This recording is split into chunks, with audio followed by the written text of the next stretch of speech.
But what an emotional rollercoaster couple of days it has been if you're connected to Crystal Palace. More success at Wembley on Sunday as they beat Liverpool to lift the Community Shield, followed less than 24 hours later by the Bombshell news, although it was half expected, that they've been demoted from the Europa League after losing that appeal at the Court of Arbitration of Sport, so they'll play in the third-tier Europa Conference League instead.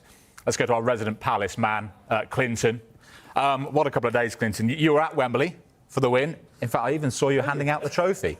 How on earth did you wangle that? Must have been a lot of people on holiday, was it? No, when you're a legend in South London at Crystal Palace and the chairman loves you and the FA love you, they ask you. Pretty modest as well, aren't they? Yeah, they let you do that. Now, to be fair, I was asked. No, but I wasn't. Yeah, I was a last-minute subsid, so I didn't have the time to get a shirt and tie. But yeah, it was a great feeling to give Mark Gahey the Community Shield. And yeah, Palace played ever so well, but you're right, Jules. They get that good news. They do well against Liverpool, and then they get the bad news of being in the Europa Conference League. And yeah, it's not good. Has it taken the gloss off what happened on Sunday? It has a little bit. Most definitely taken the gloss off it, because you're looking forward to the Europa League. Getting into Europa League is more money for the football club, which Palace need. They need more money in, so it's disappointing. But I think Palace have a good chance of going and winning that Europa Conference League. So I always say, yeah, you're not in the Europa League, which you would have loved to have been. But then I look at it in a positive way and think, can we go in the Europa Conference League and can we go and win? And I know fans won't like to hear that, but I think it's disappointing. I think UEFA have let down Crystal Palace massively. I do think that.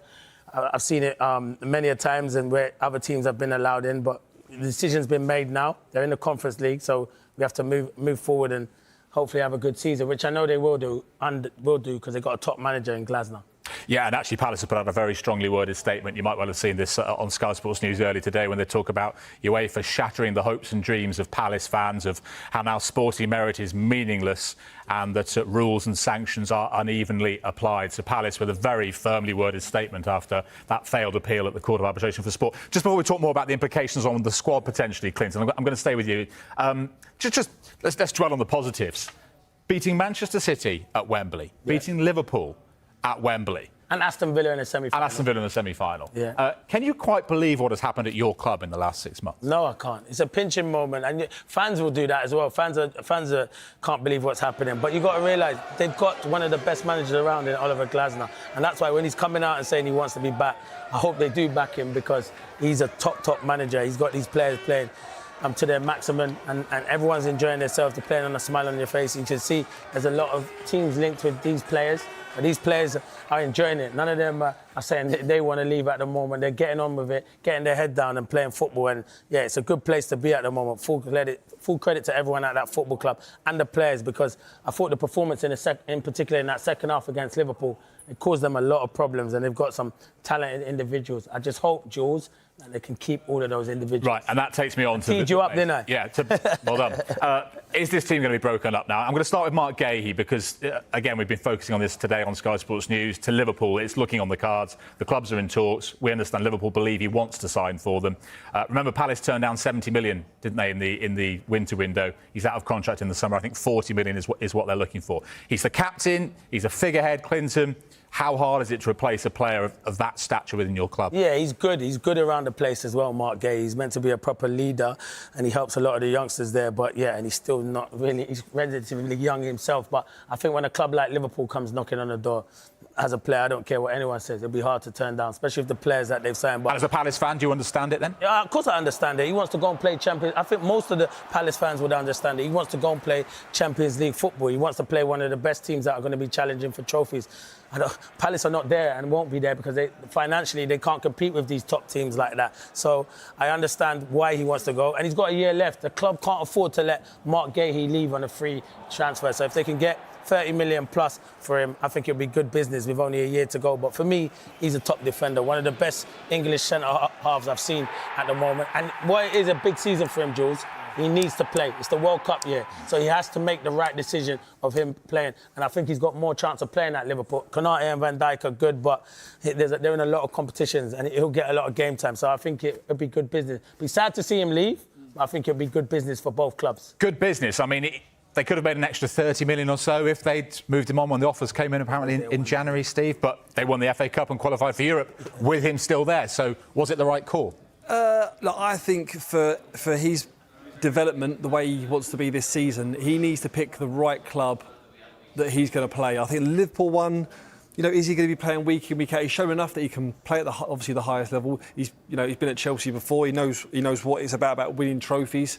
I think there's a lot of moving parts to this. The biggest thing is going to be in Palace's court because they don't want to lose him for free next season. They're going to want to cash in. They have to cash in now and try and get as much money as possible. And that's going to be who's going to be stamping up the most. It looks like it's going to be Liverpool that's going to be in the driving seat at the moment. They haven't really replaced Liverpool Kwanzaa, is it? So they're going to need a bit of strength in depth. But it's a huge season for Crystal Palace that they don't want to lose any player, let alone their captain and one of their stalwarts. And Steve posed the question there, Michael.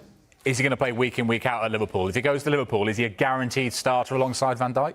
Well, Van Dijk's going to play. Van Dijk's the best out there for me. Wasn't at the weekend, but he still is. It's Konate. Does he play an awful lot of games? Yes, but he will miss an awful lot of games as well. So you have to have backup.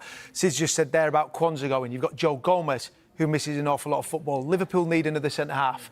In all competitions, they have to be competing. And I think Mark Gay would be the right fit for that. But like you say, I can't answer that. If he's going to play, do I think he's better than Konate at this moment in time? I think he's probably one of the best English centre-halves out there. I do.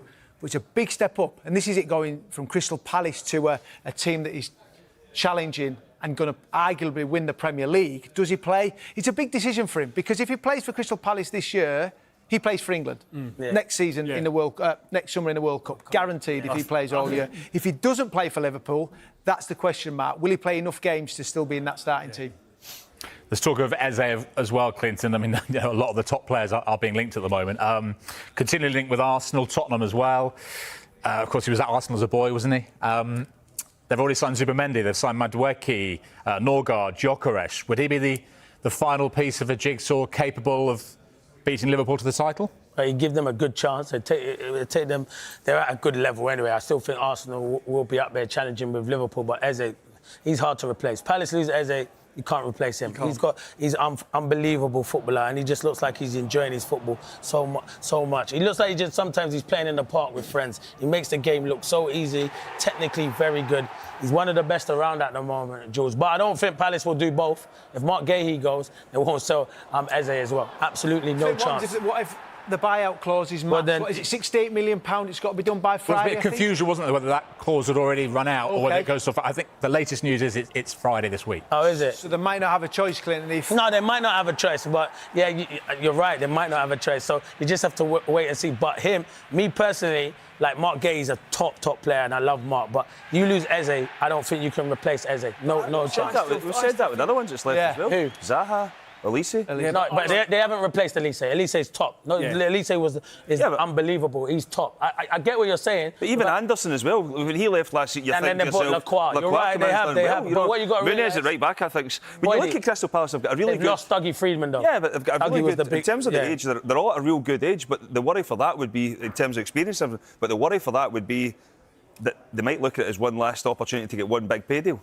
Yeah. And that's where they're all... I agree with... You know why you can't afford to let him go? Listen, Eze is hard to replace. You got Ismail Sarr that will go to the African Cup of Nations in January, who's done ever so well. So you're not going to bring it... Watt's top. Yeah, and then you got Mateta there as well. That front three are one of the best front three in the Premier League. They'll have to get the boots back on. A lot of problems, so it'll be hard to... He's top. I rate him as one of the best around. I still think he's got levels to go. Yeah, exactly. I still think there's still improvement. There's still a development in this player. 100%. The flip side to that is you've got to look at the manager, Klasner, and you've got to go, he's done so well last season. He wants to build on that, and then now he's got potential of losing his two best players.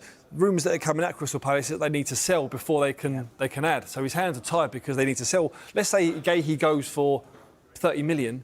They've got to replace him with someone of that quality with 30 That's what happens when you start winning things as well. I mean, Bournemouth, I know Bournemouth haven't, but they were successful last season. Yeah. Brentford have been successful. You know, in terms of staying in the Premier League, they're going to lose their players. Nottingham Forest, I know they dug their heels in and they've managed to keep a hold of it. Alanga's went, but when you're for the good season, you're going to lose your players because ultimately, when you're in that middle zone, there's bigger clubs that will come and take them. Yeah, and of course, Palace will fight hard to keep him. Who told you about that deadline day? Deadline day? I mean, the deadline with the Eze. I've been reading up on it. You never reveal your sources. I was sitting with the chairman, so... Anyway, I'll go with you then. If you know, go on, I'll go with you. No, let's move on. I thought it wasn't Friday. I thought it was already over, but I could be wrong. Listen, if you've spoken to the chairman, I'll go with you. No, don't listen to me. I think you're right, Jules. But I'm trying to put everyone off him. That's what I'm trying to do. Right. I never spoke one word to you. Sat beside him. Okay. Listen, all this is speculation. Of course, Crystal Palace, after everything they've done, we want to hold on to their players. But we'll wait and see what happens with, I think, Gay seems to be the one that could move over the coming days. So we'll keep an eye on that, of course.